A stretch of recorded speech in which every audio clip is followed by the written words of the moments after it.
manga et je vais vous présenter Death Maiden of Amnesia qui est fini depuis le mois de décembre avec son 10e tome. Donc c'est écrit par Maybe et c'est aux éditions Kana dans leur collection Dark.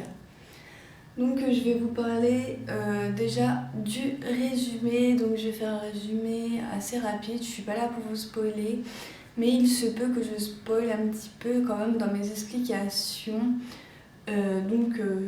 Donc voilà, par précaution, si vous n'avez pas tout lu, ne regardez pas cette vidéo.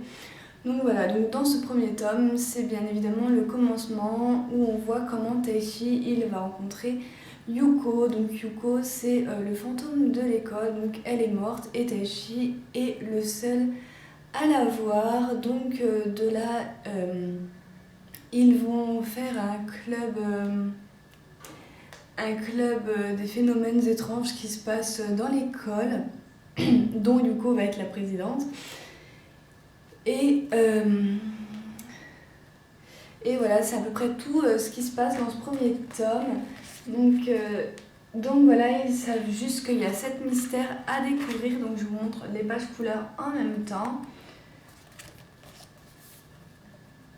Donc voilà, après dans le deuxième tome, il commence à y avoir un premier phénomène qui se déclenche. Et donc ils vont devoir régler un petit peu le problème. Et finalement c'est toujours Yuko en fait qui se met en situation du personnage le plus méchant en fait. Et en fait elle nous fait des gags à chaque fois et c'est vraiment mort de rire.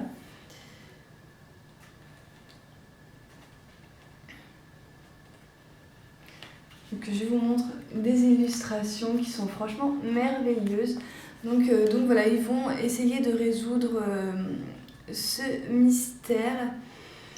Et en fait, ce mystère en fait, nous parle d'une tombe qui est proche de l'école et où c'est qu'il y a écrit Yuko dessus. Donc voilà, je vous laisserai bien sûr découvrir tous les phénomènes. Je ne vais pas vous spoiler tous les phénomènes. Donc voilà, je vous donnerai juste quelques exemples. Mais donc voilà, ce deuxième tome, je l'ai très très bien apprécié. Bon, je vous expliquerai mon avis personnel à la fin, comme d'habitude. Donc je vous montre les illustrations en couleur qu'il y a dans le tome 2. Donc voilà, parce qu'elles sont franchement magnifiques, donc il faut que je vous les remontre.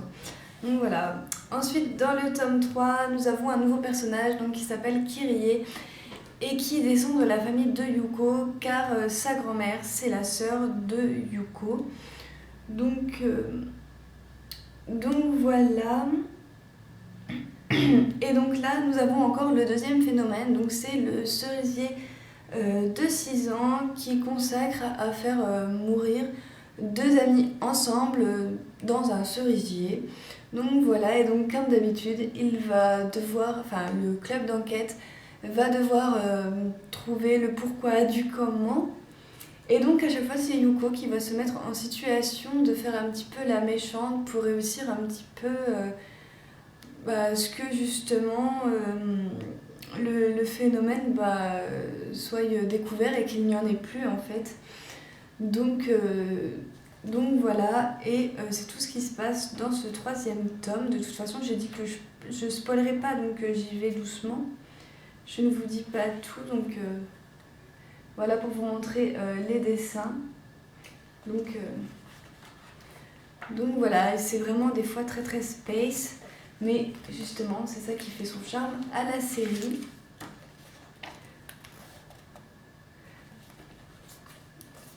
Donc voilà. Dans le tome 4, on a une apparition d'un autre fantôme très étrange. Et plus tard, on va apprendre que c'est la mauvaise apparence de Yuko, celle qui est remplie de haine, de colère et de tout ça. Et donc de là, comment il s'appelle notre héroïne, Taichi, il va vouloir en découvrir largement plus sur Yuko, il va la pousser un petit peu à vouloir savoir qu'est-ce qui s'est passé et du coup pourquoi elle est morte. Et donc c'est tout ça qui va se déclencher, c'est en voyant cette transformation du coup un petit peu spéciale. Voilà. Et nous avons aussi une nouvelle rumeur qui se répand dans l'école. Donc voilà, y a une élève qui se remet pas de la mort d'une de ses camarades car elle a l'impression qu'elle elle a l'impression qu'elle est là en fait et qu'elle veut la tuer et tout ça. Donc de là, l'enquête repart sur ses actions. Et donc voilà.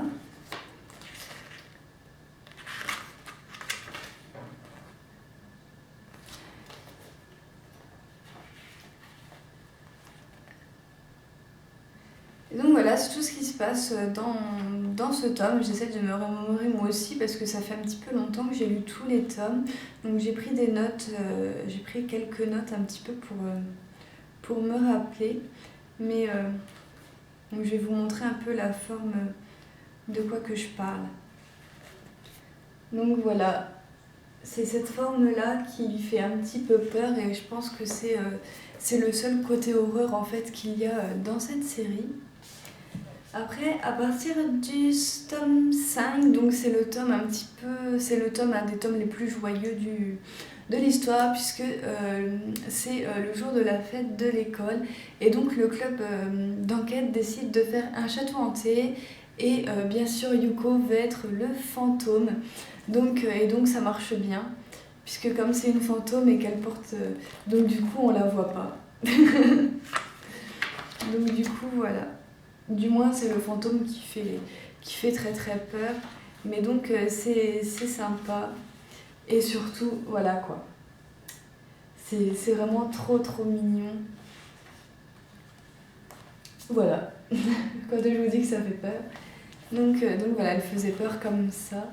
Et donc c'était marrant. Donc dans ce tome 5, on va aussi avoir le début d'un nouveau phénomène. Donc voilà, donc justement une fille qui fait peur à une autre élève et donc voilà, donc Yuko va s'en mêler pour essayer de résoudre le problème comme d'habitude. Donc voilà. Ensuite, dans le tome 6, nous avons encore une enquête phénomène, une enquête paranormale, je ne sais plus parler.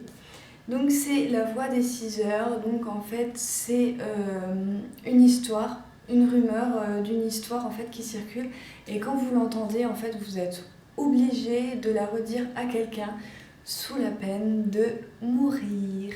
Et donc voilà, et donc là on va découvrir un nouveau personnage, on va découvrir l'infirmière de l'école.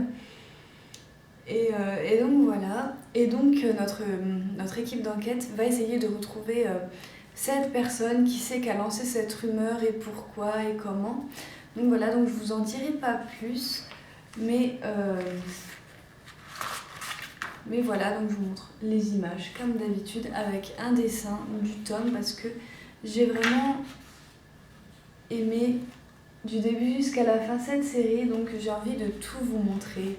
J'ai même presque envie de tout vous dire, mais voilà, j'aime pas être spoilée, donc je vous spoilerai pas à mon tour. Ensuite, au 7e tome, il faut que je tourne ma feuille pour mes notes.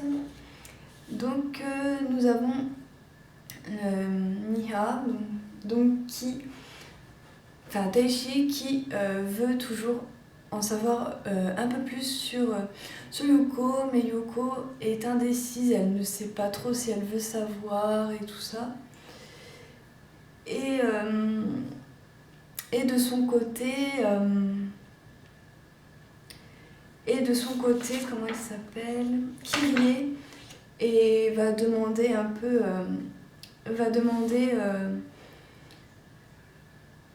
non c'est, attendez je sais plus. C'est notre personnage principal, donc Teishi, qui va demander à Kirie s'il peut rencontrer sa grand-mère, ça y est, ça m'est revenu, pour justement essayer d'en savoir un peu plus sur ce qui s'est passé de Yuko, puisqu'en fait, les 7 phénomènes paranormaux, ou plutôt les 6, ont un fil conducteur en fait avec le passé de Yuko, et donc du coup le groupe d'enquête a compris cela, et donc maintenant il faut découvrir justement ce qu'il s'est passé ce jour-là quand Yuko est morte. Et donc dans le 8e tome, donc on a le groupe qui cherche le 7e mystère, parce qu'ils en ont trouvé que 6, mais ils savent qu'il y en a 7. Et en fait, ils trouvent pas et tout. Et en fait, il y a Taishi qui va tomber sur l'ombre de Yuko, et en fait, il va rentrer dans ses lointains souvenirs. Donc voilà, puisque l'ombre lui dit: es-tu certaine de savoir, veux-tu vraiment savoir ce qui s'est passé et tout. Donc du coup, l'ombre lui permet en fait de découvrir ce qui s'est passé ce jour-là. Et donc dans le tome 9 et 10, nous savons tout ce qui... Enfin dans le tome 9 du moins, nous savons tout ce qui s'est passé ce jour-là. Enfin voilà. Qu'est-ce que Yuko a vécu, a ressenti. Alors j'ai failli lâcher une petite larmichette dans ces 2 tomes. Mais voilà. Et donc Yukariko, donc, qui est donc la grand-mère de Yuko, on apprend plus en même temps à Kirie de ce qui s'est passé et tout ça. Et donc il va y avoir une dispute entre ces 2 personnages, puisqu'en fait la grand-mère a des reproches, voilà, parce qu'elle n'a pas pu sauver sa sœur, même si c'est en partie sa faute. Je vous en dirai pas plus, mais bon, voilà, je sais, je vous laisse beaucoup de mystères sur cette série, mais parce que c'est à vous de la découvrir. Et donc dans ce tome 10, nous avons Yuko qui a totalement disparu. Donc voilà, Taishi n'a plus de nouvelles et tout. Alors, est-ce que ça va vraiment se terminer comme ça, ou est-ce qu'elle va revenir? Je vous laisserai le découvrir dans cette série. Donc voilà, donc après pour mon avis personnel, donc j'ai adoré cette série, et en fait plus Elvarion m'en parlait et plus j'avais envie de la lire. Donc un soir je me suis lancée, j'ai lu le premier tome et en fait je les ai tous enchaînés. Tellement en fait c'est l'histoire en fait où c'est que vous allez commencer mais vous n'allez pas pouvoir vous arrêter, parce que le fil conducteur est tellement énorme que vous avez toujours envie d'en savoir plus et tout ça. Donc voilà, c'est une série vraiment qui est super belle à découvrir et tout, super triste, super drôle, surtout qu'à la fin vous avez des bonus, donc je sais pas s'il y en a un là-dedans. Non, il n'y a pas de bonus dans celui-là, mais des fois dans quelques tomes vous avez des bonus, et franchement c'est à mourir de rire complètement. Donc voilà, par exemple vous avez Yuko qui veut faire sa star, et donc elle demande à Taichi qu'on lui prenne en photo. Sauf que sur la photo, on ne voit rien puisque c'est un fantôme, et donc elle se rapproche de Taichi et lui fait un bisou sur la joue, et en fait on voit le pauvre Taichi qui est complètement qui est complètement bizarre sur la photo et tout. Et donc voilà, et c'est trop marrant. Donc vous passez par plein de sentiments quand vous lisez cette série, et moi c'est les séries comme ça que j'adore le plus. Donc voilà, et des points négatifs, j'en ai pas beaucoup, sauf que je trouve cette série beaucoup trop courte. J'aurais préféré qu'elle fasse encore plus de tomes que ça. Mis à part que nous avons quand même une fin ouverte, donc qui peut nous permettre une suite de la part de l'auteur, ou alors par l'imagination, on peut s'imaginer nous-mêmes de savoir comment ça finit, même si on se doute que c'est une fin heureuse. Donc voilà, je ne vous en dis pas plus, j'espère que vous avez aimé cette vidéo, et moi je vous dis à très bientôt pour de prochaines vidéos. Bye!